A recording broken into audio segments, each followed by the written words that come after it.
What's going on, guys? Today I'm going to cover my top 5 reasons why ball pythons make good pets.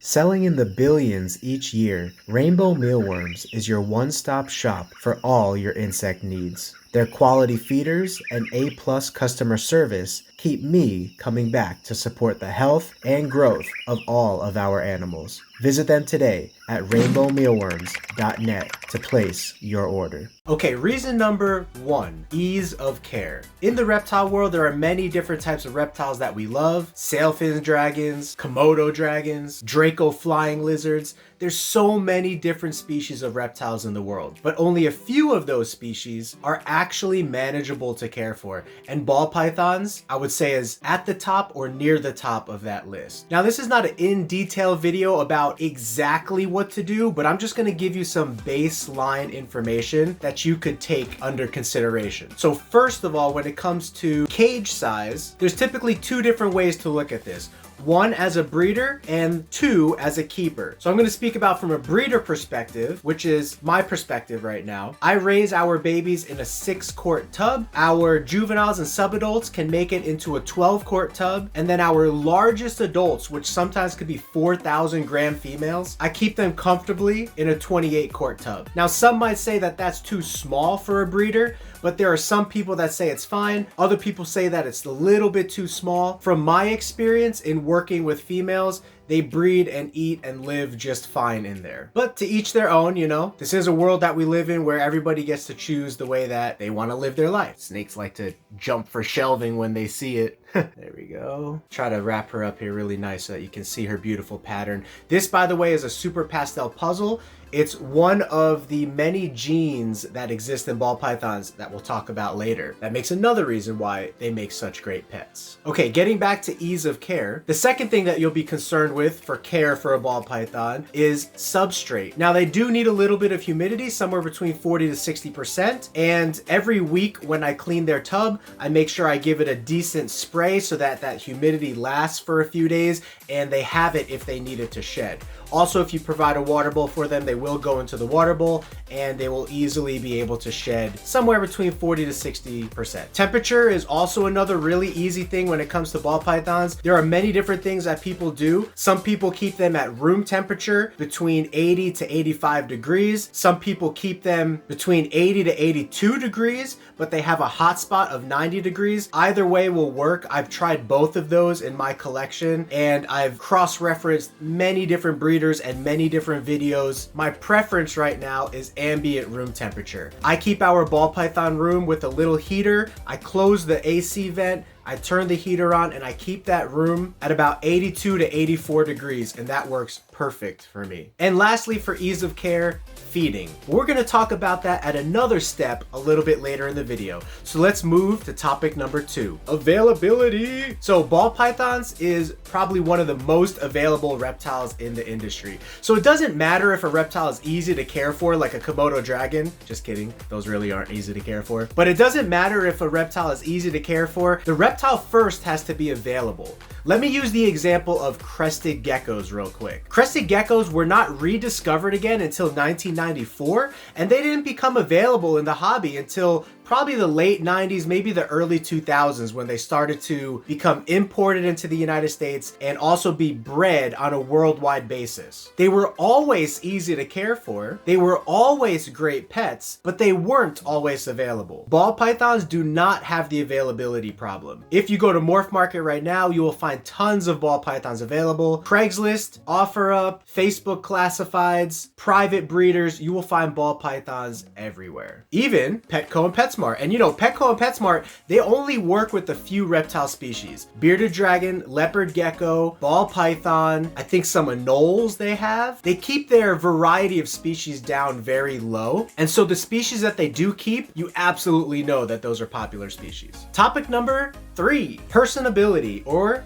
handle ability. As you can see, this snake is sitting pretty calmly right here around my neck. It will absorb the heat of your body. So when I do reptile shows, I'll keep a snake around my neck like this. By the end of the show, the snake is just as warm as when the show first started. And the show rooms are freezing. It's like 60 degrees. But the ball pythons will absorb your heat of 90 degrees, and that will translate into their body. But baby ball pythons can be a little bit nippy, but they usually grow out of it. The only time you'll really see aggressive or striking ball pythons that you do need to be careful about is during feeding time. And that's simply called a feeding response. This happens also with very chill species like leopard geckos. There was a time where we used to feed our leopard geckos cockroaches, and we would feed them off of the tongs. And one night my wife was feeding a whole rack of one of our leopard geckos, and she got bit maybe 3 or 4 times just because the leopard geckos, they got used to eating off of the tongs, and as soon as she would open up the bin, they would be right there lunging at her because that was the habit that they developed. Reptiles are very habitual creatures. They develop habits very easily, and they lock those in place inside of their minds. Snakes, you have to be very careful. They develop the habit of striking as soon as the cage opens. So one easy way to overcome that is by having a stick, a pole, a broom, something in your hand that obviously you can control. So I wouldn't say a broom, that's kind of big. I like to use these little grabby hooks from the dollar store that's like 3 feet long, and you could hold a rat with it and whatnot. So what I'll do is I'll quickly pull the tub open, and then I will back away. And then I'll grab the grabby tongs for the snakes that I know give me an issue, and I'll tap the snake on the head. You could also do this with your hand, but you risk a bite, obviously. And a bite from a large constrictor like this, it can do a little bit of damage. Not crazy for the most part. Most of them are just little nicks and scrapes and whatnot, but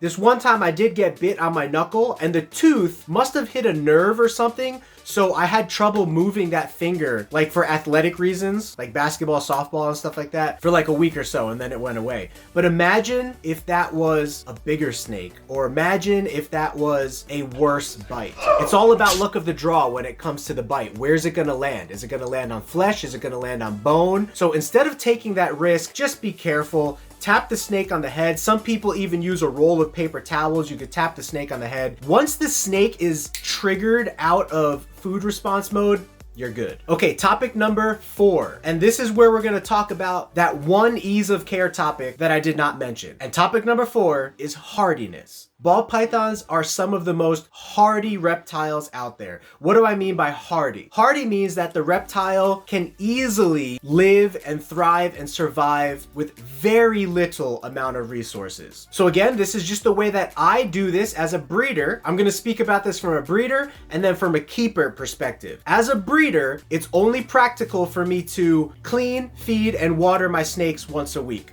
which is perfectly fine. There are thousands of people that do it this way. As a keeper, you might want to spot clean and offer water every 2 to 3 days instead of me, who does it every week. But food is that ease of care topic that I did not talk about that I wanted to mention right now in hardiness. The reason I wanted to mention it here in hardiness is because I believe it ties into something that as human beings we do a lot. We go away, right? We go away on holiday trips, birthday trips, family vacations. There are many different reasons why Homo sapiens leave the household, and ball pythons are perfectly cool with it. If you left for a week, no problem. If you left for 2 weeks, no problem. If you left for a month even, no problem. Now, I'm not saying this is what you should do for care, which is why I'm not listing it as the way to care for a snake, but I'm just talking about general hardiness. If anybody's worried about their snake not eating, there have been ball pythons that have been documented in our hobby to not eat for 1 year. Now, I've never seen that in my collection. I've heard about that in other people's collections. Personally,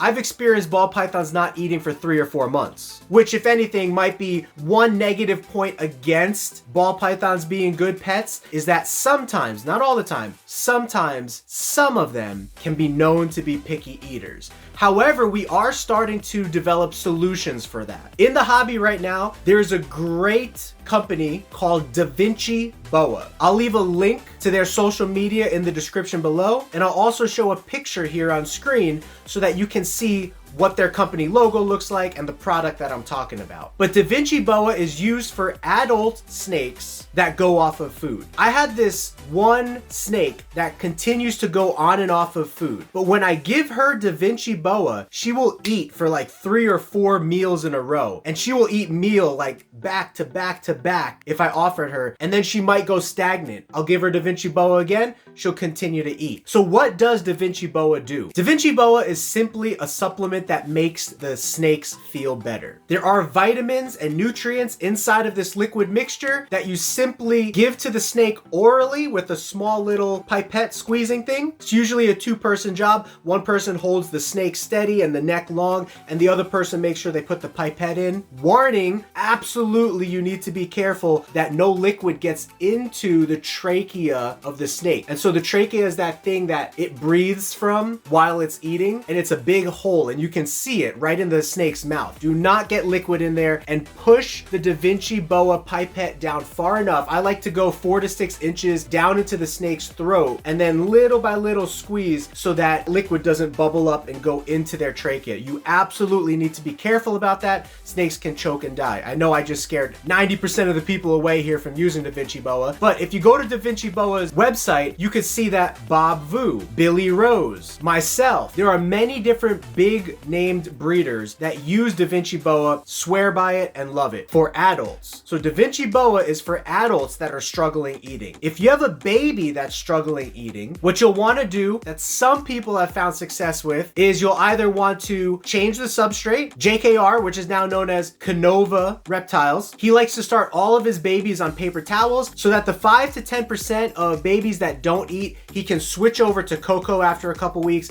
and they usually eat. And then after that, only a very, very small percentage he finds will not eat after the switch. However, there's another way, like this little one right here. Whenever snakes get close to you like this, the only thing that you want to watch out for or be careful is your eyes. You want to make sure they don't attack your eyes. That's why whenever I'm giving snakes to kids and stuff, I'm always there. The people that like work with us, like my wife and our volunteer over here, they know to watch out for when snakes' faces get close to kids' eyes. Be ready to grab that snake, or, you know, just be aware. As you can see, the snakes, they just look for places to crawl onto. But you can see that beautiful puzzle pattern right there. Let's switch this girl up here a little bit. Sometimes you just kind of tap their head a little and they'll curl back up, and look at that. Beautiful, beautiful puzzle girl. So what was I talking about?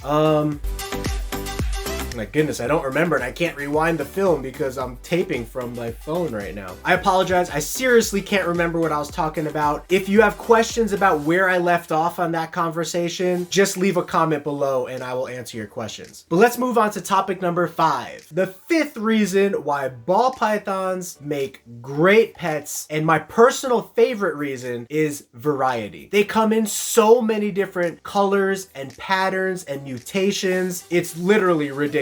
It's like dealing with a Marvel or comic DC series. There's so many characters and so many things to do when it comes to the world of ball pythons. Just for comparison and a little bit of fun, I looked on Morph Market for all the known and identified traits that are being sold in the hobby for each of these species, and check this out. So I have my little notepad here so I can assist myself. But let's start lowest and go to highest. And all of these are going to be popular species. There are many unpopular species that I didn't do this for. These would be considered like part of the top 5 species in the hobby today. Check this out. Starting at the bottom, bearded dragons. Probably the #1 selling lizard in the world, right next to leopard geckos. I don't know which one sells more, but I do know that one female bearded dragon can lay 90 eggs in a year, and so that's a lot of babies to be sold. But I still think leopard geckos and bearded dragons go hand in hand for like top 1 lizard sold. Anyway, bearded dragons have 30 mutations identified on Morph Market, and these are single gene mutations. These are not combinations. For example, you could take a silky, which is 1 mutation, and you could combine it with a hypo bearded dragon, which is another combination, and you could have a silky hypo, which is not what I'm talking about right now. I'm just talking about base mutations. 30 of them, okay? Next on the list is actually tied. Leopard geckos and crested geckos have 58 genes, quote unquote genes, that are recognizable by Morph Market. 58 different traits that you could buy into, not combinations, because for leopard geckos, a trait would be like tangerine, and then another trait would be like Tremper albino. So when you combine those two traits, that's a combination. That's not what I'm talking about here. I'm talking about just simple traits. One trait, tangerine, one trait. Tremper albino, second trait. 58 of those for leopard geckos and crested geckos. Boas. I was actually surprised at this. I thought for sure leopard geckos and crested geckos had boa beat, or at least leopard geckos, but no, boas. 84 traits. Now, this is counting different species of boa. For example, the leopard boa. And I also think that they counted in there BCC, which is boa constrictor constrictor, and BCI, which is boa constrictor imperator, something like that. The imperator, the BCI, is the one that has the many different mutations, like Anery, Celtic, jungle. There's some really cool ones for boa, and I'm not that much of a boa guy, so I apologize if I mispronounced or misspoke on any of that, but 84, let me double check that, 84 boa mutations. Okay, so where have we been so far? This is gonna be the fun part. Bearded dragons, 30. Leopard gecko, crested gecko, 58. That's interesting that they're both tied. Boas, 84. How many do you think are for ball pythons? Just take a second and leave a comment below. How many do you think there actually are of single gene ball python mutations out there? I'm dragging this out so that you have the chance to comment below before I give you the answer. And you have about 10 seconds, because boas was at 84, and then ball pythons jumps up to 202. So I don't know if you got anywhere close to that, but ball pythons have 202 single gene known mutations. And it's also noteworthy that is not considering any other species. In leopard geckos and boas, there's other species that are considered on that mutation list because it's different genetics technically. Ball pythons is the only species in the ball python section of Morph Market, and 202 single gene identifiable mutations have been listed. From 84 in boas and 58 in leopard geckos. Those are number 2 and number 3. Number 1 jumps up to 202. Literally almost 3 times the amount of mutations as slot number 2 and 4 times the amount of mutations as slots number 2 and 3. That is absolutely insane. Look how perfectly wrapped this is. It's so great. And this is another reason why they're called ball pythons, is because the typical nature of their movements and demeanor is to ball up, especially if they're afraid. But they're really good at wrapping around stuff, and this snake right now is she's just trying to, get somewhere else, basically. The tip of their tail right here can be a little pointy, like it doesn't feel like it right now, but some ball pythons, the tip of their tail, you kind of feel it when it, presses into your skin a little bit. It could be scary to some kids. They're like, oh, it's poking me. It's really harmless once you know that it's harmless. So I actually have a bonus reason for you guys. When you label a video as top 6, blah, blah, blah, it doesn't get as much attention as top 5. That's just strategic marketing on my part, is to label this video top 5. But for all of you who have made it this far, I definitely want to give you a bonus. Number 6, marketing. Believe it or not, marketing makes the world go round. It's what makes us buy into Burger King and McDonald's and Taco Bell. I think there's nothing wrong with entering marketing into the reptile world, as long as you're not being dishonest. Although Burger King and McDonald's probably are dishonest. I don't know. Now I'm gonna get attacked by them. They're gonna come after my video. My point is that reptiles is an industry like anything else. If you want to see the industry successful, the people who are supplying the animals have to be successful. There's no reason why a kid can walk into PetSmart and buy a bearded dragon for $30, or a ball python for $60, or a leopard gecko for $24.99. There's no better reason for that than the fact that breeders are doing okay. If your breeders are not doing okay, if your breeders are not able to take care of the amount of animals it requires to sell to Petco and PetSmart for literally, they're buying animals for like $5 or $10. If they're selling a leopard gecko for 25 bucks, they're buying it from breeders for like $5 to $10. So think about that for a second. There's electricity, there's food bill, there's tank expenses, and there's your time. There are so many expenses that go into breeding. There's no way that breeders could afford to supply the animals to the reptile industry if breeders were not able to make money off of it. And so don't look down upon your breeders. If they're trying to make money off of this industry, support them, because breeders are the ones that bring you the animals that you desire.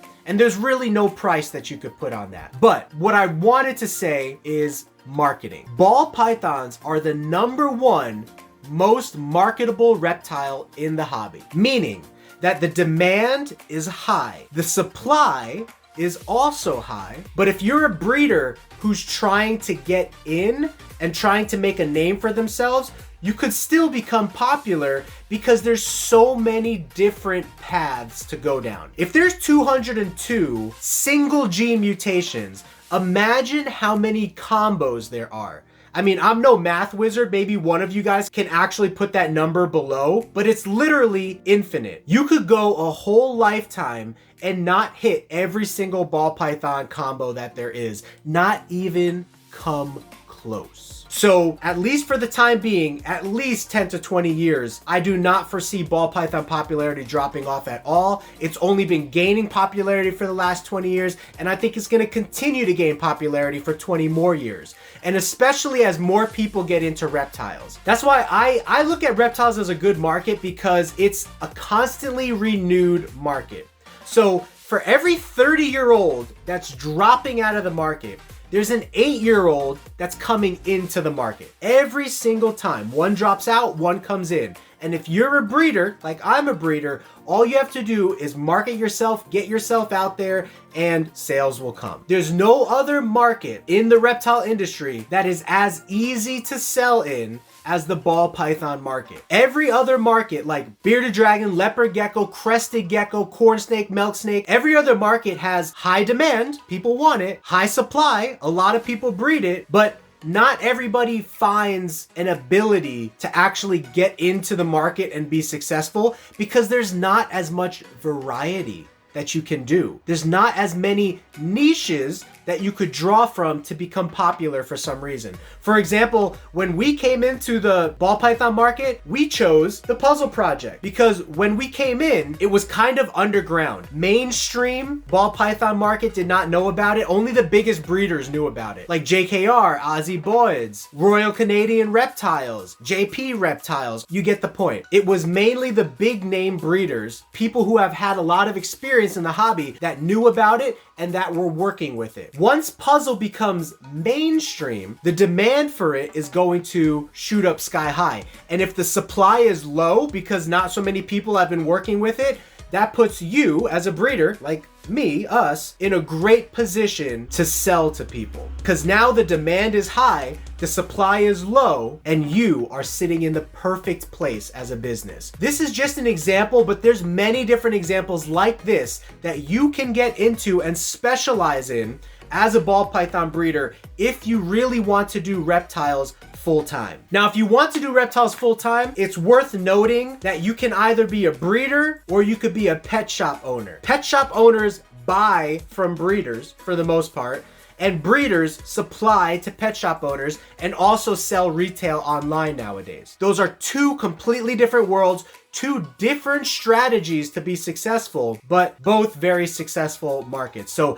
it just depends if you want to go the store route and manage employees and sell things at an upcharge, or if you want to go the breeder route and work with thousands of animals and cool combos and creations and be on the creation side of things. And that's it, guys. That is my top 5 reasons plus a bonus 6th reason of why ball pythons make good pets. So what do you think about this video? Do you like the new lighting setup we got going on here? I'm really excited to continue experimenting with this lighting setup. I could change it to like different colors and stuff. I see there's a blue color I could change it to. There's a red color I could change it to. Orange, which is kind of just a spin-off of red. And this one might be a fun one to play around with in the future. Green or like aqua. So anyway, you guys get the point. There's a lot that I can do with this new lighting setup. So let me know what you think about it. Do you like the old style videos where I'm just really shooting with the camera, moving around the room? Or do you like this? And maybe it's both, but let me know in a comment below. So I thank you guys once again for being here. I really appreciate your love and support. Like without you guys, this doesn't happen. So thank you very much. And that is one thing that breeders do need to be thankful for, is that without the people who have the desire to buy the animals, there is no market for a breeder to make a living out of this anyway. Thank you guys once again for being here. I love you guys. I will see you in the next video. And let's say it for the first time on this new setup. Have a geeky gecko